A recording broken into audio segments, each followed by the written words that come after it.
is November 5, bumabagyo so walang pasok yung mga estudyante. So, today class, I'm going to discuss to you about research logbook. Okay, so, ano ba itong research logbook? Okay, so, noong una, during the first quarter, I gave you this activity, it's a final pick. Ito yung dapat yung ipagawa sa mga expert, mag-i-interview kayo ng expert, and then hingin nyo ang kanilang opinion about the topic na gagawin nyo. So hopefully sana nakagawa na kayo nito kasi ilalagay ito dito sa research logbook. So ano ba itong research logbook? Ito ay book.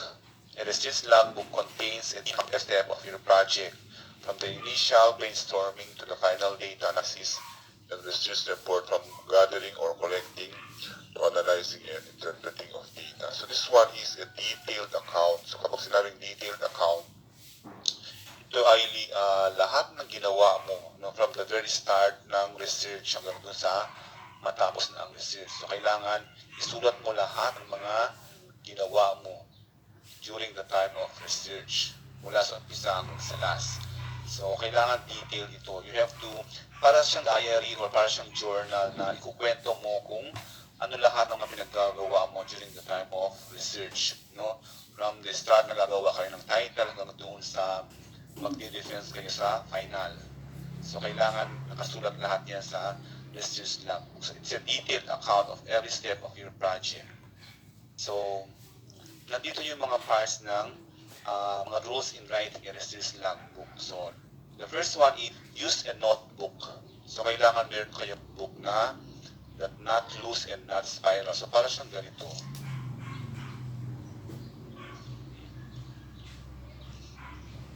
Tama ba? Kailangan hindi siya spiral o wala siyang spring. Kung wala kayong ganitong logbook, pwede naman yung notebook basta wala siyang spring. So kailangan ganito, sa ganito nyo siya isusulat yung lahat ng mga details ng ginawa mo sa research. So ganyan siya. Meron siyang mga pictures din yan. Okay, so this is a proof na ginawa mo talaga yung research, na nag-conduct ka talaga ng research. So kailangan ang research logbook. So ito ay usually chine-check kapag especially kapag may competition, para makita talaga ng judges o ng panelists kung talagang nag-conduct ka ng research. Okay, so usually ang notebook na ginagamit ay yung walang spring or not loose, not spiral. Okay, lay neatly the front cover of your notebook with the following information. So dito sa first page ng notebook, ng logbook ay nakasulat dyan yung mga details, information about you.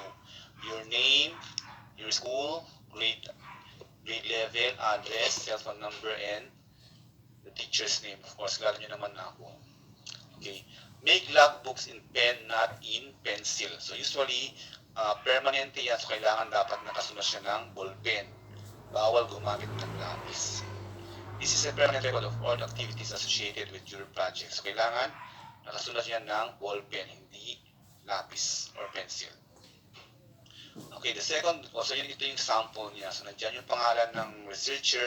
So this one kasi is an individual output.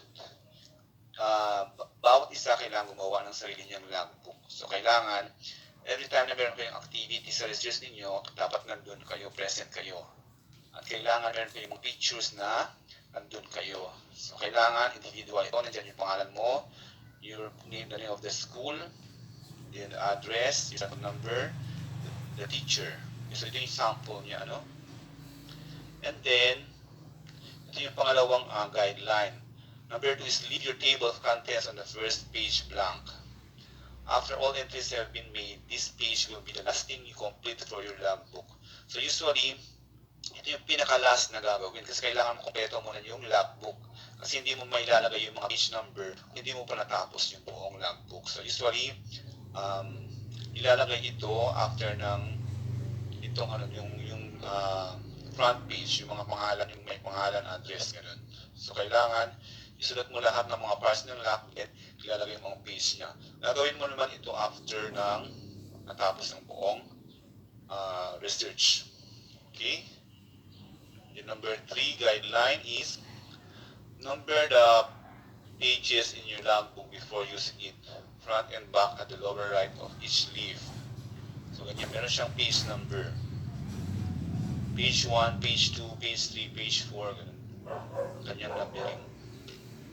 Okay, next is always date every entry concise and briefly. So kailangan may date yan kung kailan mo ginawa yung pagsusulat ng iyong research logbook. Okay, then number 5, do not worry about neatness. So hindi importante na malinis ang iyong research logbook. Okay, kung write the front pages only. So ibig sabihin, yung front lang ang susulatan ninyo. For example, dito, huwag yung sulatan yung likod. Okay, always yung front page lang. Huwag sulatan yung likod ng logbook, ng page. Okay, so full sentences are not required. Hindi kailangan na full sentences ang pagkakasulat ng mga details, ng mga pinagagawa mo sa research. Okay, so basta importante, ikwento mo kung paano nyo ginawa yung mga activities niya sa iyong research project. It's a personal record of your work. So, hindi kailangan na full sentences ang mga yan. If you make a mistake, put a straight line. Okay, kung nagkamali, sabi niya kanina doon, do not worry about neatness. Huwag masyadong isipin yung kung malinis o madumi. Nagkamali ka sa pagsusulat, yan lang siya ng guguhitan mo lang ng line yung word na nagkamali ka. Bawal gumamit ng snow paint. Okay? So, bawal din magpunit ng mga pages ng logbook. Okay, so put a line through it and write the correction nearby. So, ibig sabihin kung nagkamali ka, guhitan mo yan ng straight line or yung buong word, guhitan mo and then isulat mo yung tamang word na ilalagay mo. Do not read your logbook because it is sloppy. So, ibig sabihin, yun na nga, wag mong punitin kung nagkamali ka. Okay, do not redo. It's not just for recording data during the experimental phase of your project. So, okay lang na madumi yung mga nakasulat dyan. Okay? The next is, number 6, use the logbook during all phases of your project. So, every time nag-meet kayo, kung meron kayong ginagawa or tayo na may ginagawa tayo sa classroom or activities na may kinalaman sa yan sa research logbook ninyo, kailangan mong isulat yun, no? Kailangan mong tandaan and then you jot down the ideas or thoughts of the project, phone numbers. So kung meron kayong naka-interview na tao, halimbawa doon sa unang na yung final pick, kung meron kayong interview na tao, siguro kunin nyo yung number niya. Okay? Then ilalagay mo din doon ikwento mo din doon sa iyong mga sa logbook, sa pagsusulat ng logbook. Okay, you have to get the phone number of the contact of the sources, prices of supplies, pati pala yung mga prices ng mga binili mo, mga resibo, references from the research. Siguro kung naghanap kayo ng mga RLS or nag-search sa internet, kailangan ikunin nyo yung mga links or references. The diagrams or figures or sketches, data tables, graphs, charts, and calculations. So, kailangan nakasulat lahat ng mga yon.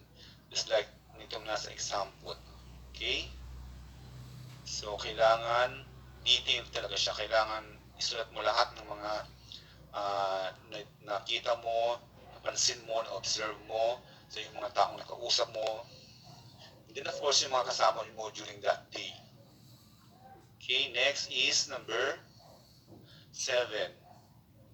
Include all observations. Include any and all observation made during the experiment. So, kailangan especially during the experiment, no?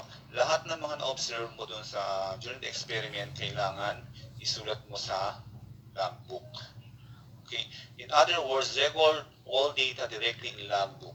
If it's not possible, then staple photocopies of data in the logbook. So, kung meron kang, let's say, meron kang isulat na sa papel, pwede mo siyang isulat doon or idikit or stapler na lang doon sa pages ng iyong logbook para hindi mawala. Okay, so mga data pa rin yun. So kailangan lahat ng observe mo, lahat ng kita mo, narinig mo, especially during the time ng pag-experiment, kailangan isulat mo dyan sa research ginagawa. Okay, next is number 8. Use it regularly and everything, and write everything. So, every time na nag-ibig kayo ng iyong klase, especially during the experiment, or every time na nagkaklase sana tayo, dapat meron na kailangan book. Kasi iba lahat ng mga ginagawa natin, kailangan sana nakasulat na, especially during the time na nagawa pa lang kayo ng title, nakacheck pa lang kayo ng title sa akin, dapat yun na yung copy nun. Kahit mga picture natin na nag-uusap tayo, nag-check tayo yun yung action. Even if it is insignificant, kasi kahit hindi masyadong importante, it could be later extremely useful. So may mga times siguro na sa tingin nyo hindi masyadong importante yung ginagawa natin. Pero in the future, baka explain yung mga bagay na yun. So they might be insignificant, but in the future they might be significant. Make sure that you describe things completely. Okay, so kailangan i-describe mo lahat ng mga observe mo completely. Next is number 9. Glue, staple, or tape any loose paper. Okay, so in case na nasira na yung logbook sa may part na napunit na or natanggal na, so kailangan mo siya i-glue or stapler, or tape mo siya. Photocopy all your items. Okay? Other unsecured items are prohibited as they tend to fall out and can end up missing. So kailangan secure lahat para hindi mawala yung mga important bagay na kailangan mong ilagay dyan sa logbook mo. Next is number 10, do the reflection section. So dapat every time na gagawa ka ng na magsusulat ka sa logbook, kailangan doon sa pinakababa na meron siyang reflection. Okay, so ano ba yung ginagawa mo, ano ba yung mga next time na gagawin mo, ano ba yung mga dapat mong gawin next time na hindi mo nagawa during that time. Okay, so para next time na gagawa kayo ng research, o gagawa kayo, ay gagawa nyo ng tama. Kung maglagay ka ng mga reflections. What have you learned?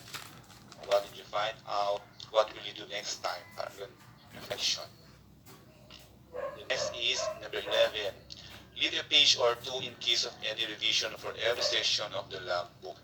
So, ibig sabihin, kasi may mga part yung logbook. So, bago ka pupunta sa next section, kailangan mo mag-leave ng isang page siguro or 2 pages, in case na magre-rewrite ka. Kasi bawal dito ang magpunit. So, kailangan magdagdag ka na lang ng isang page or 2 pages every after section. Okay, next is number 12. Make a neat packet to fit all your forms and paper folded in half inside the back cover. Siguro dito sa pinaka-last ng logbook, dito sa likod ng logbook dito, maglagay kayo ng parang folder, magagawa na kayo ng parang packet, parang bulsa, saan ilalagay nyo lahat ng mga importanteng bagay.